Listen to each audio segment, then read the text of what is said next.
સુરત સહિત સમગ્ર રાજ્યમાં શાળાઓમાં હાલ ઉનાળુ વેકેશન ચાલી રહ્યું છે અને આગામી દિવસોમાં વેકેશન પૂરું થતાં જ નવા શૈક્ષણિક સત્રનો પ્રારંભ થશે।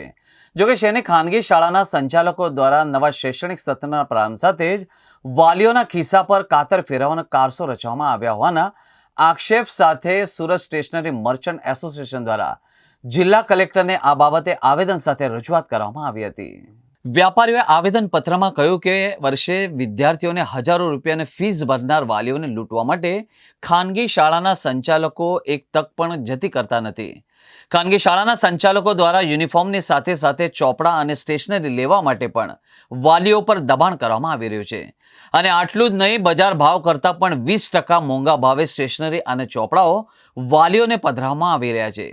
એ સિવાય કેટલીક શાળાઓ દ્વારા તો ચોક્કસ દુકાનો પરથી સ્ટેશનરી અને ચોપડા લેવા માટે પણ વાલીઓને દબાણ કરવામાં આવ્યું છે, જેને પગલે શહેરમાં સ્ટેશનરી અને ચોપડાઓના વ્યાપાર કરતા નાના વેપારીઓને ભારે અને આર્થિક નુકસાન ભોગવવાનો વારો આવ્યો છે। આવેદનપત્રમાં વ્યાપારીઓ પોતાનો આક્રોશ ઠાલવવામાં કહ્યું કે ખાનગી શાળા સંચાલકો દ્વારા આ પ્રકાર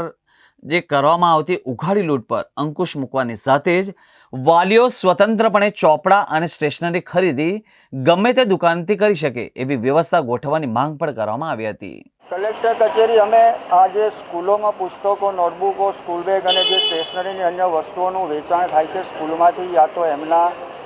મળતિયા જે સ્ટેશનરીવાળા છે તેમને ત્યાંથી ફરજ પડાય છે વિદ્યાર્થીઓને કે ત્યાંથી ફરજિયાત સ્કૂલ બુકો લેવી, જેને લીધે થાય છે એવું કે નાના વેપારીઓને પણ એ ધંધાની અસર થાય છે, પ્લસ વાલીઓ ઉપર પણ વધારાનો બોજ પડે છે, કારણ કે સ્કૂલમાંથી મળતું સ્ટેશનરીનું સાહિત્ય હંમેશા મોંઘું જ હોય છે, જે સામાન્ય દુકાનમાંથી કદાચ વાલી ખરીદે તો એને સસ્તું પડતું હોય છે, એટલે વાલીઓને પણ આ વધારાના ખર્ચનો બોજ લાગે છે એમાં।